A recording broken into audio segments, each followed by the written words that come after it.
This book is being read with permission from HarperCollins Publishers. Hello there, it's Awnie. Are you ready for a Christmas story about Curious George? Today we're going to read Merry Christmas, Curious George. If you have a copy, go get it so you can follow along with us.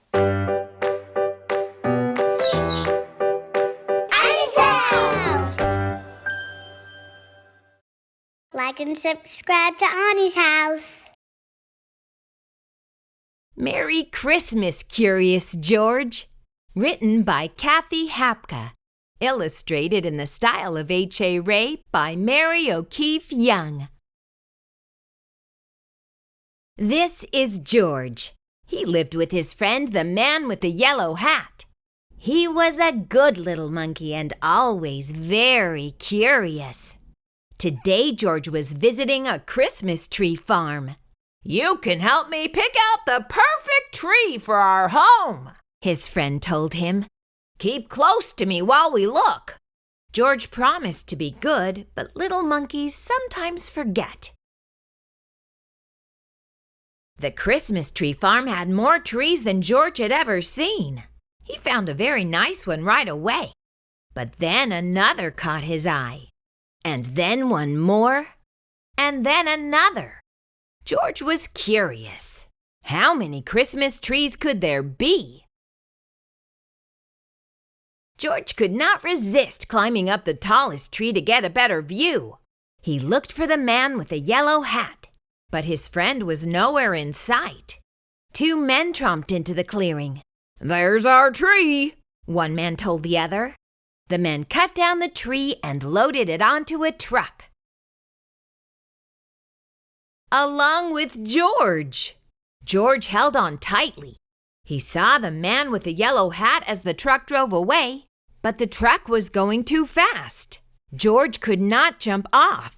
He was scared, but still a little curious. Soon the truck stopped in front of a hospital. George peeked out of the branches as the men carried his tree inside. The hospital was a busy place. George jumped out of the tree. There was lots here to see and do. He looked at some interesting pictures. He found a jacket and tried it on. He played on a trampoline. He even went for a ride on a speedy little cart. What fun! Then George spotted something very interesting. His tree. George knew that Christmas trees were supposed to have tinsel and twinkling lights and shiny ornaments, but this tree was empty. George thought and thought, and then he had an idea. Do you see what George's idea was, reading friends? He decorated the Christmas tree with things he found from all around the hospital. Next, George noticed a pile of gifts in the corner of the room. The gifts looked pretty, but George was curious. Could he make them look even prettier? This red bow would look much better on the green box, and the name tags might look nicer on different packages too.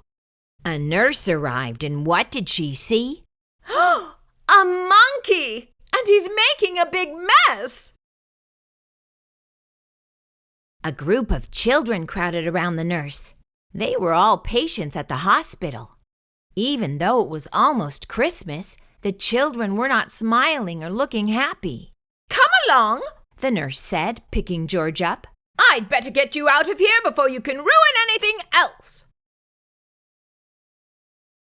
A girl with a cast stared at George's tree. Suddenly she giggled. "Look," she said. "It's my X-ray." A boy laughed. "And there's the balloon from my room." All the children started chattering and laughing as they looked at George's funny decorations. "Can't he stay for the party?" a boy asked the nurse. "We don't mind about the gifts. It will be fun to sort them out." "Please let him stay, please," the other children chimed in. When she saw how happy the children looked, the nurse looked happier too. "I suppose he can stay," she said, "if he promises to help fix the tree. George was happy to help. The children helped too. Some of them returned George's decorations while others handed George the real ornaments. He scampered up and down, stringing lights and hanging tinsel. Being a monkey, he was good at that sort of thing. He was also good at making the children laugh.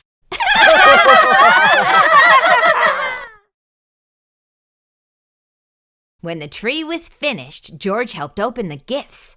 He was having such a good time that he completely forgot he was lost, until the man with the yellow hat hurried into the room. "There you are, George!" he cried.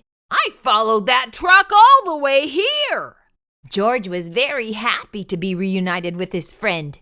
The nurse invited them both to stay for milk and cookies. Ho, ho, ho! Did someone mention milk and cookies? A man in a red suit walked into the room, his belly jiggling. He was holding a beautiful golden star. George's eyes widened. It was Santa Claus. Who would like to put the star on top of the tree? Santa asked. George! The children cried at once. Let George do it! George scurried up the tree one last time. He put the golden star in place carefully. Merry Christmas, Curious George! I just love the way George brought Christmas cheer to all the kids in the hospital. Didn't you? I hope you enjoyed our story today. Merry Christmas!